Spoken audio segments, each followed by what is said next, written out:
E aí quando eu cheguei em casa alguns dias depois, eu liguei minha televisão lá no YouTube, e o YouTube me sugeriu o vídeo, né, que vocês estavam, eu sou inscrito no canal da igreja, né, e eu vi que mais de 100 pessoas já tinham assistido lá. Então você fala aqui e a mensagem continua falando, né? Então que bênção esses recursos, graças a Deus por isso.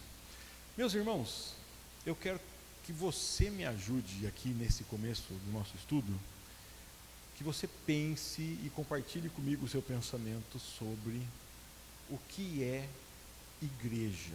Eu quero que você tente me responder isso. O que é igreja? Eu sei que é uma pergunta óbvia. Você fala, não, pastor, nós estamos aqui na igreja. Então, mas vamos pensar junto um pouquinho aí. O que é igreja? Você consegue de pronto me dizer aí o que você entende que é igreja? Eu não vou, desculpa, só para tranquilizar, eu não vou falar que está errado, que não, tranquilo, vamos lá, me compartilha comigo. Um organismo vivo. Igreja é um organismo vivo. Se a nossa irmã está certa, que a igreja é um organismo vivo, não é pedra e tijolo, não é? Então não é isso aqui que a gente chama de igreja, não é? Igreja é organismo vivo, joia. O que mais você pode dizer sobre igreja? Uma assembleia. Uma assembleia é um conjunto de pessoas, né? Uma junção de pessoas. O que mais você pode dizer? O que é igreja?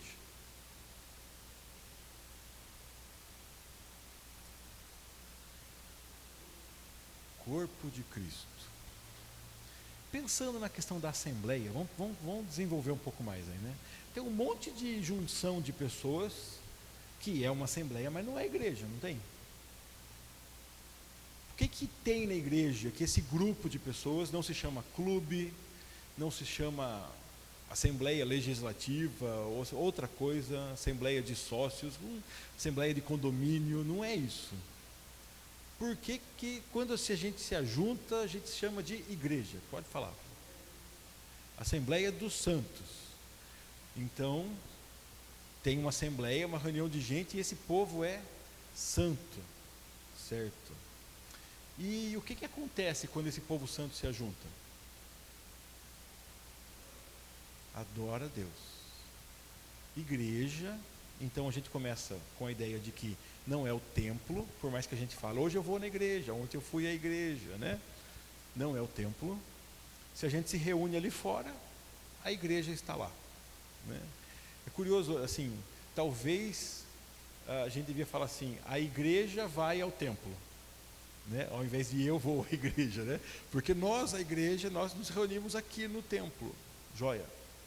Mas se nós nos reunimos em outro lugar, lá está a igreja do Senhor.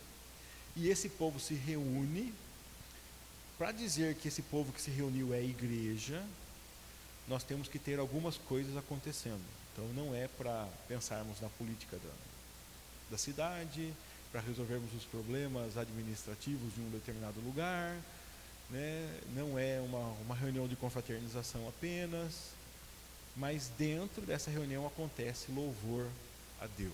Tá? O que nós acabamos de fazer aqui, nós cantamos músicas e com as músicas nós louvamos a Deus. O que mais que uma igreja faz? O que mais?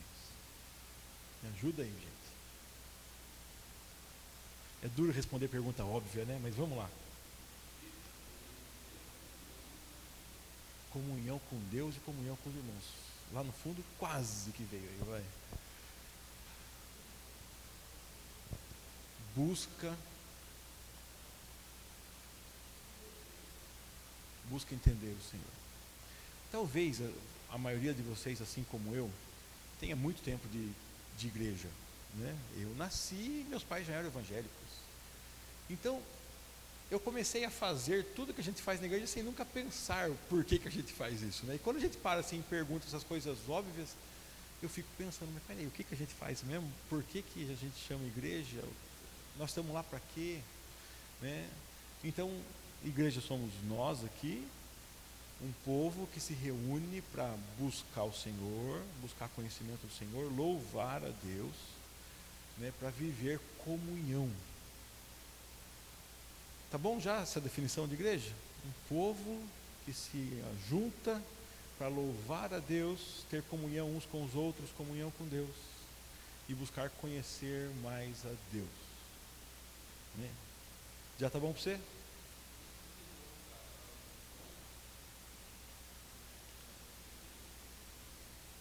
Aí, junto, então, Deus deu dons diferentes para cada um de nós. Então, alguns de nós têm o dom de cantar, como foi cantado aqui hoje. Outros têm os dons, têm o dom de pregar. Outros têm o dom do serviço. Alguém veio aqui, abriu a igreja, acendeu a luz, manteve limpo. Né? E todos esses dons juntos, então, são utilizados para que aconteça o serviço, para que o povo possa se reunir. Né? Alguém está cuidando aí de transmissão, de todas as coisas aqui. Os diversos dons são utilizados para juntos nós nos reunirmos e sermos igreja. Né? Se não tiver essas coisas, a nossa reunião pode ser muito legal. As pessoas podem ser da hora, mas será que somos igreja?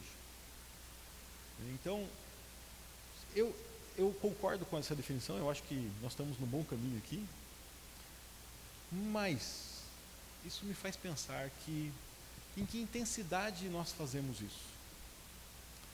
Porque, na nossa cabeça, a igreja ainda é o templo. E essas coisas, a comunhão com os irmãos, a busca pelo conhecimento de Deus, o relacionamento com Deus e com os outros, essas coisas na nossa cabeça, assim, elas têm a tendência de ter um espaço na nossa agenda, então, que é quando nós estamos no templo. Então eu vou me relacionar com os irmãos, eu vou buscar conhecer a Deus, eu vou louvar a Deus quarta noite, domingo de manhã e domingo à noite. Mas se nós começamos falando que igreja não é o templo, essas coisas que nos definem como igreja, elas deviam estar na nossa agenda toda e não só nos momentos em que estamos no templo. E esse é o desafio que eu quero que você pense comigo hoje. Como é que a gente faz para ser igreja de Deus? Para viver como igreja de Deus? E eu trouxe esse texto para você, porque nós hoje aqui, quando a gente lê a Bíblia, a gente vê o povo do Antigo Testamento, nós falamos, é o povo de Israel, os hebreus, os judeus. A gente vê Jesus caminhando aqui, e tem pessoas que seguem Jesus, mas a gente fala, são os discípulos, é a multidão. É os 70, a gente dá nome para os grupos e não chama nada disso de igreja. Mas a partir daqui da descida do Espírito Santo, a partir da primeira pregação de Pedro e da conversão dos 3.000 irmãos, do batismo deles, a gente começa a falar que aqui é igreja. Então, se nós somos igreja, entendemos que aqui começa esse movimento de igreja, eu acho que um bom exercício é olhar e falar assim, como que eles viviam então? E é um texto bem conhecido, que a gente vê que eles escolhem poucas coisas para se dedicar e falam, então nós vamos dedicar a conhecer a Deus, perseverar na doutrina dos apóstolos.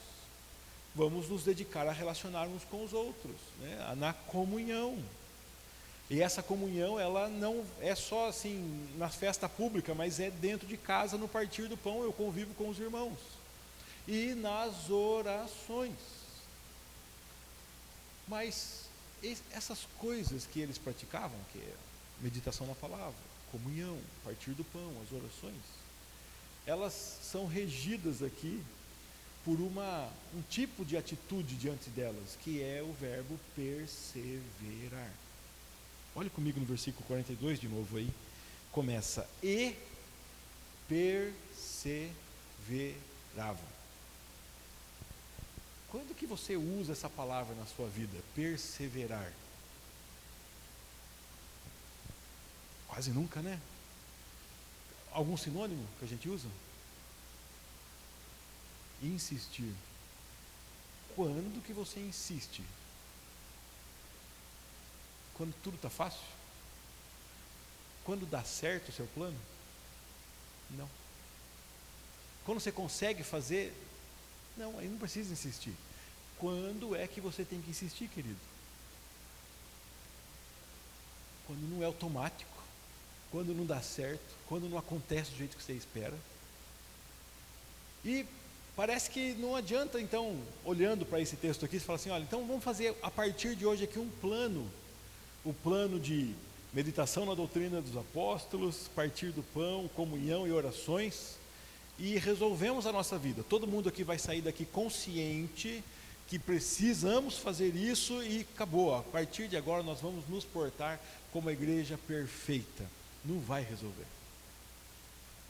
Porque nós temos que estar conscientes da necessidade disso.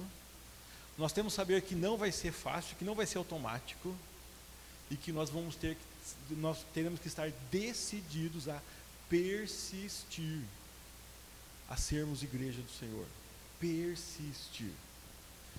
Porque a doutrina que eles meditavam nós conhecemos. A comunhão nós sabemos fazer. É só fazer uma sopinha aqui o que acontece, não é? Nós sabemos fazer a comunhão.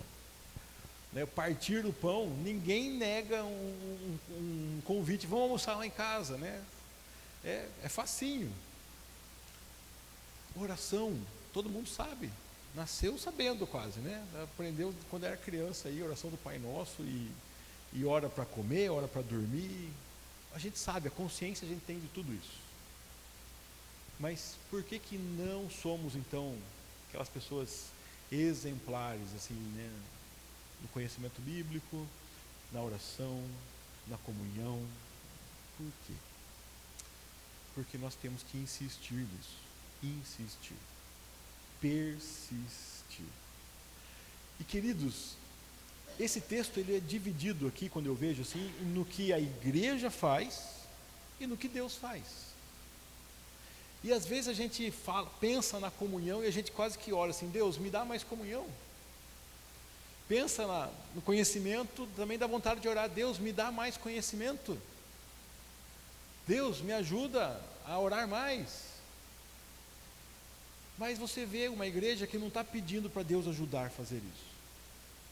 Eles sabem que eles têm que fazer. E o que é que eles fazem agora diante da consciência? Eles insistem, eles persistem, eles vão fazer isso. Isso não é o que Deus faz, é o que a igreja faz. E eu estou compartilhando com você o que me incomoda na minha vida pessoal. Porque, pastor, eu acabei de chegar aqui, o pastor perguntou para mim, como é que está, tal? Primeira resposta, eu falei, correria, acorda cedo, vai e faz mil coisas, né? Hoje era 5 e pouco, eu estava lá em Boituva, fui para Cerquilho, cheguei aqui em cima da hora, correria. E quando chegar em casa, tem família, correria. E quando é que eu vou parar e ler a Bíblia, e orar, e me dedicar a isso? Se eu não tiver uma consciência e uma insistência, um plano, e saber que isso é prioridade, eu não vou fazer. E quando eu penso na agenda, eu descubro que tudo que é importante para a gente põe na nossa agenda. A gente põe na nossa agenda. Se tem importância, né, você acha espaço. Se eu te perguntar, o que você tem para fazer amanhã? Você fala, estou cheio de coisa. Mas de repente eu te faço uma proposta boa, coisa que você gosta. Para alguns, olha, eu vou pescar à tarde. O cara fala, pai, arrumo tempo para isso eu arrumo tempo. Para outros, vão jogar bola. Aí eu arrumo tempo. Porque se é importante para nós, a gente põe na agenda. E quando que o relacionamento com Deus e com o próximo deixou de ser importante para nós?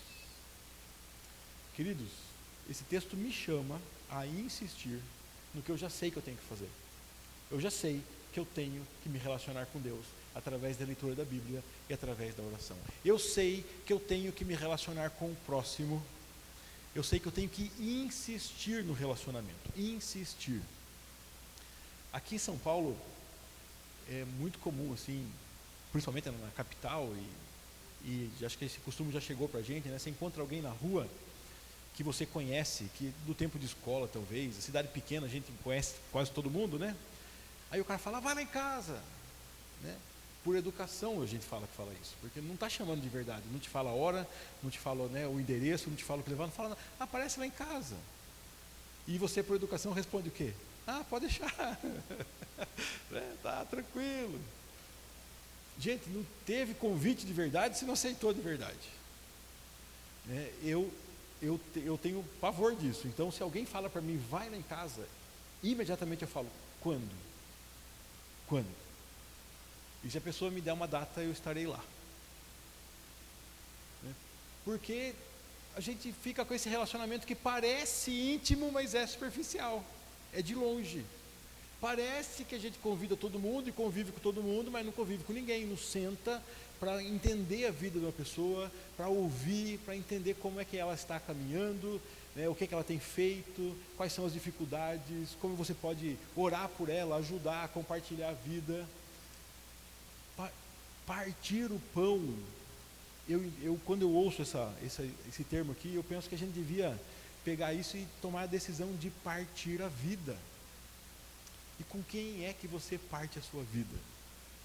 Com quem você partilha a sua vida?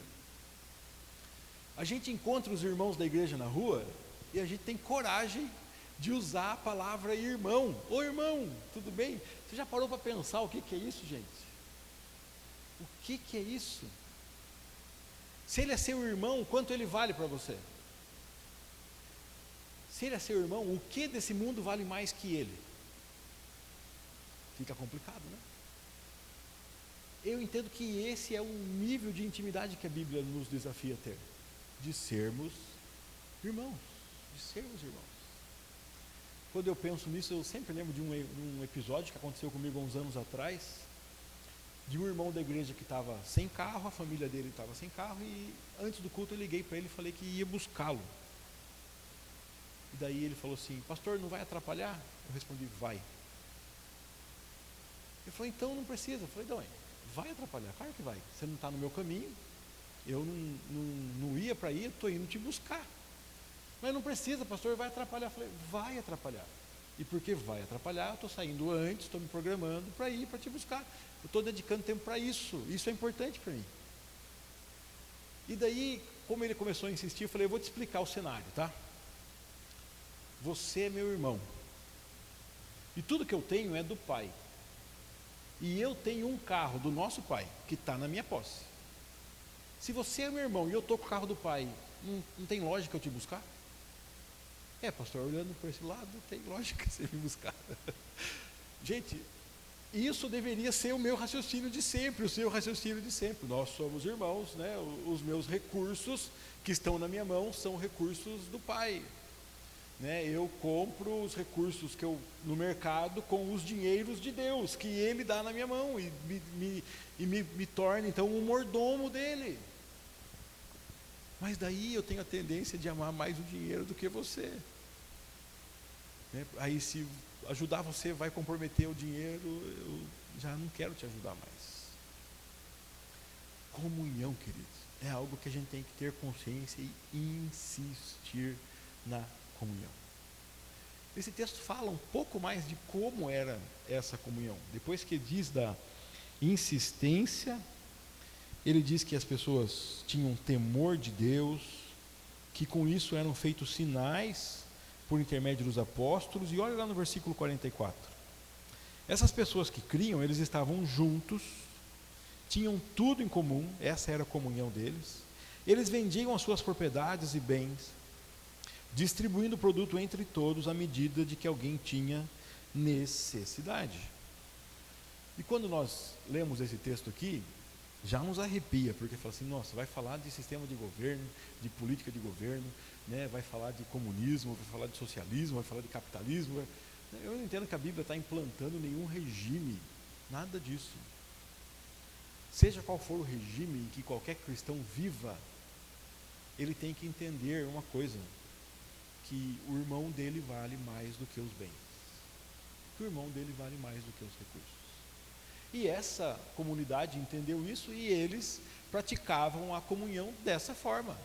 Eles vendiam as propriedades e reservavam o dinheiro junto, era de todos, e à medida que alguém tinha necessidade, aquele dinheiro supria a necessidade uns dos outros. Nós nem temos como administrar algo do tipo, não estamos propondo criar uma sociedade que faça isso, nada do tipo. Mas olhe para isso e saiba o valor do seu irmão. Ser irmão, ter comunhão, é olhar para a pessoa que está ao seu lado, entender que ela é filha de Deus, assim como você, né? Que você não merece, mas é. Eu não mereço, mas sou. E nós temos que estar decididos a andarmos juntos. Decididos, intencionalmente, andarmos juntos. E nessa caminhada juntos, a pessoa que está com você tem que valer para você mais do que os seus recursos. Quem é que faz isso, queridos? Nós, igreja. E se deixamos de fazer isso, a pergunta é: continuamos sendo igreja? Se deixamos de insistir na compreensão da palavra de Deus, no conhecimento da doutrina dos apóstolos, se deixamos de insistir na comunhão, se deixamos de insistir no partir do pão, se deixamos de insistir nessa vida comum, será que continuamos sendo igreja? O nome presbiteriano continua aqui, mas será que é igreja? As programações vão continuar, mas será que somos igreja? E eu entendo que quando os reformadores decidiram que a igreja reformada deveria caminhar sempre se reformando, eles estavam muito conscientes de que essas tentações de deixar de ser igreja bateriam a nossa porta sempre. A gente busca com todas as forças satisfazer o Deus desse século, que na minha percepção o Deus desse século chama-se conforto, e a gente quer fazer o que é mais confortável. A gente tem até poderia dar uma discussão se o Deus desse século é o dinheiro ou o conforto, né? Mas eu entendo que é o dinheiro porque a gente quer usar o dinheiro para ter conforto. E aí o que é mais confortável para mim eu faço, e de repente se importar com você dá trabalho, não é confortável, incomoda. E você também não é aquela belezinha também, né? Não é assim que funciona, né? A gente é bonito de longe, né? Família é perfeita de longe, mas começou a andar perto, a gente se tromba, pisa no pé um do outro, machuca, agride. Tem dia que está bom, tem dia que não está bom, tem dia que fala primeiro e pensa depois, e é difícil ser irmão do outro. A Bíblia diz, você sabe de cor, o Salmo 133, que estar junto é muito bom, não é? É bom e é muito bom, é bom e é agradável. Mas o meu irmão, tão problemático, né? Às vezes não é tão bom, né? Queridos, por isso temos que insistir. Eu quero que você saia daqui hoje com essa consciência. Eu tenho que insistir nessas coisas básicas que tornam a nossa reunião igreja. Relacionamento com Deus e relacionamento com o próximo. Quando nós insistimos nisso, fazemos o que Deus nos chamou para fazer, a Bíblia apresenta um outro cenário, que é o que Deus então faz. Quando a igreja faz o que ela tem que fazer, olha o que Deus faz no versículo 47 lá. A igreja seguia louvando a Deus, contando com a simpatia de todo o povo. Enquanto isso, acrescentava-lhes o Senhor dia a dia os que iam sendo salvos. E para mim tem duas coisas aqui nesse versículo que mostram o que Deus está fazendo. Porque a primeira parte do versículo que diz que a igreja conta com a simpatia do povo, para mim isso já é uma ação de Deus. É Deus que através da igreja se mostra para o povo. É Deus que através da igreja se revela para a sociedade. Então, se nós vivemos uma comunhão de verdade, se nós nos relacionamos com Deus e buscamos conhecê-lo, a cidade olha, e a cidade vai perceber que aquele amor que aquela igreja exerce não é normal e só pode vir de Deus. E a partir daí a igreja passa a contar com a simpatia de todo o povo. Você já imaginou o que os nossos vizinhos responderiam se a gente perguntasse para eles qual a importância da igreja? O que a igreja faz? Infelizmente, na maioria dos casos, o vizinho fala assim: a igreja atrapalha o estacionamento aqui quando eles têm culto. Eles fazem barulho. Mas seria tão bom se os vizinhos falassem assim: a igreja ajuda a sociedade. A igreja é uma comunidade de pessoas que se amam de um jeito que a gente não consegue não ver mais. A igreja é um grupo que se acolhe. A igreja é um grupo que caminha junto e que se ajuda. É mais fácil hoje falarmos isso da maçonaria do que da igreja. A gente fala assim, fulano vai para a maçonaria, vai ficar rico, porque os irmãos já vão ajudar ele. Eles se ajudam. Gente, nós somos a igreja de Jesus. E se nós seguirmos a Jesus, a sociedade vai enxergar que nós temos Jesus. Muito interessante, quando Jesus fala para os discípulos que ele está indo, que ele vai para o céu, e os discípulos falam, Jesus, então, deixa um crachá para nós aí, né? O que o Senhor vai deixar para a gente provar para o mundo que nós somos discípulos do Senhor? Será que tem credencial, tem carteirinha, né, de apóstolo, tem anel de apóstolo? Jesus fala, amem uns aos outros como eu amei vocês, e quando vocês amarem assim, todo mundo vai saber que esse amor só pode vir de mim. Já imaginou o poder disso? Esse amor, queridos, gera simpatia na sociedade. E Deus faz isso à medida que nós amamos uns aos outros. E uma sociedade que olha para a igreja com simpatia, com curiosidade, se aproxima. E qual é o final do texto? Dia a dia, o Senhor vai acrescentando à igreja pessoas. Eu já vi muita gente fazer muitos programas para crescimento de igreja, para evangelismo, né?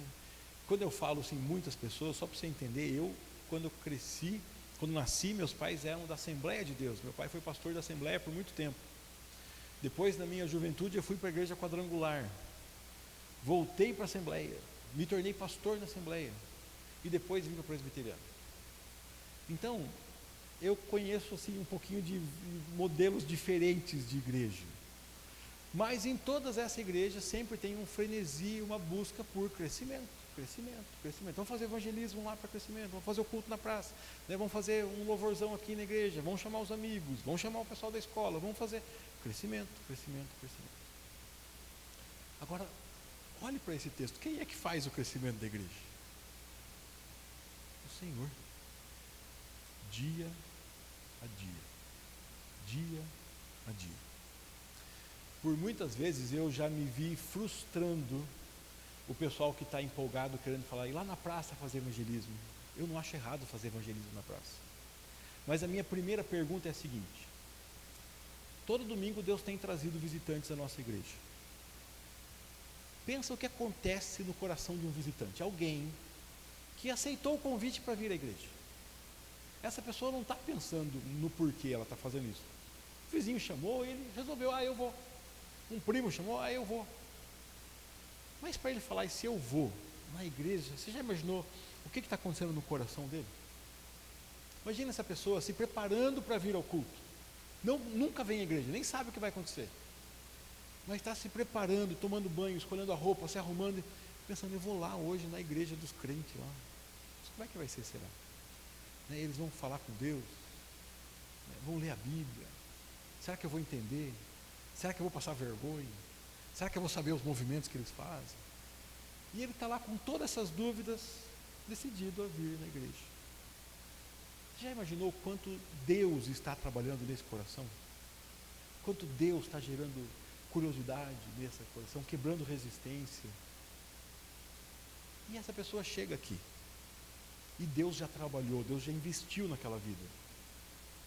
E nós fazemos o nosso papel? Nós conquistamos essa pessoa, nos aproximamos e conversamos? Nós discipulamos, nos colocamos à disposição para falar assim, olha, eu posso ler a Bíblia com você, eu posso te explicar quem é Jesus. Nós fazemos isso. Para mim, está tudo certo nós irmos para a praça, alcançarmos 50 pessoas novas, está tudo certo. Mas se Deus traz 10 pessoas aqui, nós não damos conta de discipular, que lógica tem ir na praça brigar com os outros lá e falar com o endemoniado e com todo mundo junto, se não estamos dando conta de discipular quem Deus traz para nós? E eu falo isso com tranquilidade porque rodando todas as igrejas que eu conheço, uma vez por mês, no mínimo, você tem um visitante na igreja, sempre tem. E é Deus que está trazendo. É Deus que está trazendo.